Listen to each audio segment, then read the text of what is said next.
I didn't scream. I didn't throw the laptop. I didn't even cry at first. I just stopped breathing. The screen glowed in the dark of that cheap Denver Airbnb, casting blue light across my face like a morgue lamp. For little windows, for little knives. My mother arranging lavender pillows that weren't mine. My father grunting under the weight of a dresser I painted myself in college. My little sister Lila trailing behind them, barefoot on my hardwood floors, clutching a box of her own glittery chaos like a child moving into a dollhouse she never asked to own. And the sound. God. The sound of my mother's voice through the hidden camera's cheap microphone. She won't fight us once it's pretty, she said, fluffing a throw blanket the color of bruised lilacs. Lila needs a soft place to land, and Avery, well, Avery's always been the one who understands. Understands. That word tasted like rust in my mouth. I understood when I was 9 and Lila got the bigger bedroom, because she has nightmares.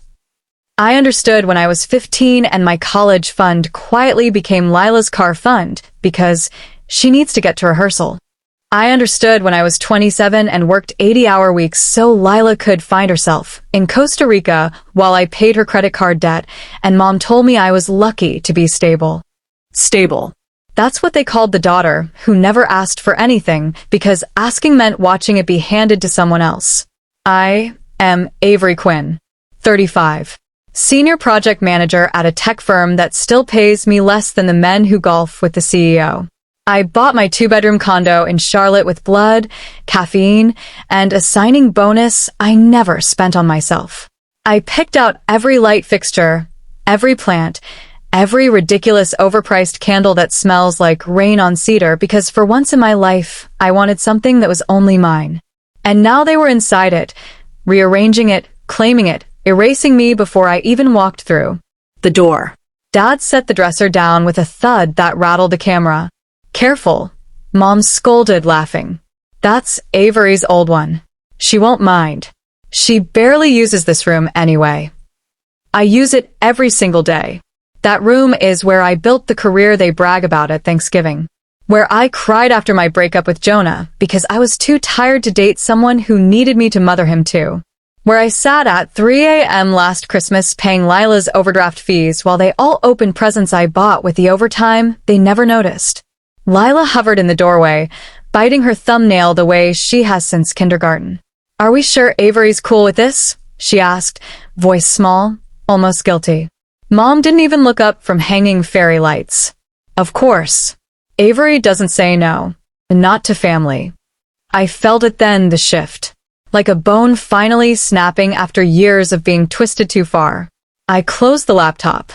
The room was silent except for the hum of the mini fridge and the sound of my own heartbeat finally deciding to beat for me. I didn't sleep. I sat on the edge of the bed and watched the hours crawl by, replaying every moment I'd swallowed my voice. The summer I gave up music camp so Lila could go to cheerleading nationals. The Christmas I worked retail doubles so Lila could have the designer bag she needed to feel normal. The night I came home to find Lila asleep in my bed because she'd had a fight with her roommate and Mom said, "Let her stay. Honey, she's fragile right now." Fragile. That's what they called the sister who never had to carry anything heavier than her own feelings. By 4:07 a.m., I wasn't angry anymore. Anger is loud. Anger burns out. This was colder. Sharper. This was clarity. I opened my phone and scrolled to a contact I'd saved under nuclear option. Victor Lang. Real estate attorney. The man who closed on my condo and looked me in the eye that day and said, "Your family's got a vibe. If they ever try to move in without asking, call me." I love making entitled people cry in legalese. I called. He answered on the second ring, voice gravel and smoke and zero surprise. "Avery Quinn," he said, like he'd been waiting for this call since the day we met. "How deep are we burying them?" I laughed.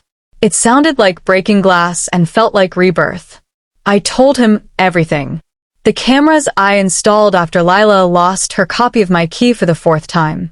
The way Mom texted me heart emojis while literally moving my sister into my home. The childhood memories that tasted like ash every time I was told to be the bigger person, the stronger one, the one who didn't need anything because needing was Lila's job. Victor listened without interrupting. When I finished, he exhaled like a man who'd just won the lottery. "Leave it to me," he said. "We're not just kicking them out. We're making sure they never forget the sound of your door locking behind them." He worked fast. By noon, he'd built a guillotine out of paperwork so elegant it should have been framed. A trespass notice with timestamps, screenshots, and audio clips of Mom laughing about how I always understand. A daily occupancy penalty that started the second the first box crossed my threshold, $300 per person, retroactive. Current total, $8,400 and climbing like a horror movie kill count. And the crown jewel, a backdated lease agreement with Lila's forged signature. His paralegal deserves an Oscar. That set rent at $4,800 a month and included a clause about unauthorized residency resulting in immediate eviction and $20,000 in liquidated damages. It was perfect. If they claimed they never signed it, they were trespassers. If they claimed they did, they owed me enough to buy a new car and still have change for therapy. Victor called it elegant brutality. I called it Tuesday. I let them finish. I watched them bring in a velvet headboard, a macrame wall hanging, a diffuser. That probably cost more than my first month's rent in college. I watched Mom arrange fresh peonies on my kitchen island like she was staging a home for sale. I watched Dad carry in groceries, my groceries, paid for with my card, and joke about how I won't even notice the extra mouths to feed. I watched Lila sit on the edge of the bed, hugging a stuffed giraffe she's had since she was 7, whispering, "Maybe we should have asked." And every time the old guilt tried to choke me, every time Mom's voice echoed in my head, "After everything we've done for you," I opened the app and watched them laugh in my space, eat my food, plan their lives in my home like I was already gone. I flew home a day early. No warning. No text. Just me and the kind of calm that comes after a lifetime of storms. I met Sonia in the lobby. She's 63, ex-military, and has the energy of someone who bench presses entitlement for fun. She took one look at my face and handed me a coffee like we were about to storm Normandy. "Time to remind them whose name is on the deed," she said. We rode the elevator in silence. My heart wasn't racing anymore. It was quiet. Certain.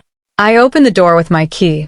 The smell hit me first, vanilla and lemon and something burning on the stove. They were cooking dinner. In my kitchen. Like this was normal. Like they belonged. Mom turned, spatula in hand, smile already forming. "Avery, you're..." Her voice died when she saw Sonia behind me. Dad stood up, so fast he knocked over a chair. Lila froze in the doorway to the second bedroom, plate of pasta in her hands, eyes wide like a deer that just realized the headlights aren't stopping. I didn't yell. I didn't need to. "Everyone out," I said. My voice was soft, steady, final. Sonia stepped forward and handed Dad the envelope. "Formal notice of trespass and civil penalties," she said. "You have until 6 p.m. to remove all belongings. After that, the fees. Compound hourly, and we call the police." Dad's hands shook as he opened it. Mom read over his shoulder. I watched the realization hit them like slow-motion car crashes. Mom found her voice first, shrill and splintering. "This is insane. She's your sister. And this is my home," I said. "Not a shelter with my credit score." Lila started crying, pretty practiced tears that used to turn me to mush. "Avery, please. I didn't have anywhere else." "You had everywhere else," I said gently. "You just wanted the one place that was never yours to take." Dad tried next, voice cracking. "Peanut, we can figure this out. Family doesn't. Family doesn't break into someone's home and move in without asking," I said. "Family doesn't treat a person's life like a storage unit for their failures." I walked past them into the second bedroom. They'd done a beautiful job. Soft sage walls. Fairy lights. A gallery wall of Lila's aesthetic photos, sunsets, coffee cups, quotes about healing. My desk shoved into the corner, like garbage. My neon sign unplugged and leaning against the wall. My life reduced to an afterthought. I stood in the middle of it and felt something inside me settle. I turned back to them. 5 hours, I said. Anything left after 6 belongs to the building. And the fees keep climbing. The next 5 hours were a symphony of panic. Mom screamed about gratitude and sacrifice, and after everything we've done, Dad begged, offered money, promised to make it right next month. Lila alternated between sobbing and packing with the frantic energy of someone who just realized the parachute doesn't open automatically. I sat on my couch, drank coffee from my own mug, and didn't move. Not when Mom told me I was tearing the family apart. Not when Dad whispered that Lila was scared. Not when Lila looked at me with those big wet eyes and said, "I don't know how to do this without you."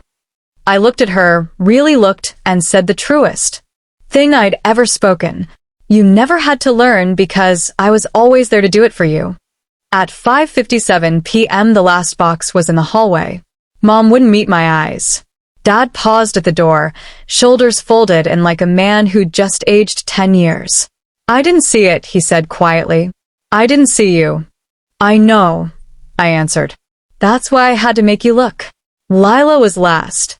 She stopped in front of me, suitcase dragging behind her like regret. "I get it now," she whispered. I swear do.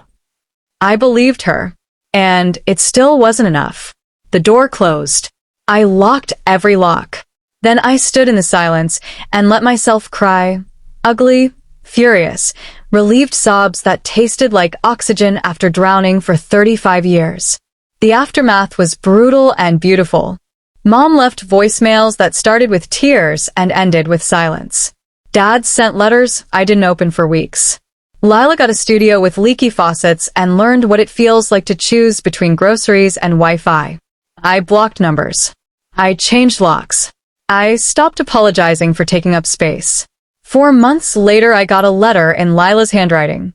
"Avery, my apartment smells like old curry and broken dreams." I cried in the parking lot after paying rent with my own money for the first time. I hate it. I'm also proud of it. I miss you every day. I don't expect forgiveness. I just needed you to know I'm trying to become someone you wouldn't have to rescue. Love even when it hurts. Lila. I didn't write back. Not yet. 8 months later, I ran into Dad at the farmer's market. He looked smaller, quieter. He asked if we could talk. We did. Over coffee that tasted like ash and hope. He told me Mom started therapy, that Lila paid her own electric bill and framed the receipt like a diploma, that they sold their timeshare to cover Lila's deposit when she came up short. "We thought we were helping," he said. "We didn't realize we were breaking you to do it." I didn't forgive him that day. But I didn't walk away either. A year after I came home to my stolen life, I turned the second bedroom into a sanctuary. Floor-to-ceiling bookshelves. A velvet chair by the window. Plants that thrive because someone finally waters them without being asked. I date people who ask before they touch my things. I say no without footnotes. I sleep through the night without bracing for the next crisis that isn't mine to solve. Sometimes, in the quiet, I still hear Mom's voice from the camera. She always understands. She was wrong. I don't understand anymore. I protect. And the difference feels like breathing for the first time in 35 years. So now I'm asking you, when the people who taught you love start treating your life like a communal fridge with their name on it, when do you stop being the one who makes room and start being the one who finally takes up all of yours? I'm here, in the comments, waiting for your story. Because the moment you draw that line doesn't make you the villain. It makes you the author. And darling, your story was never theirs to write.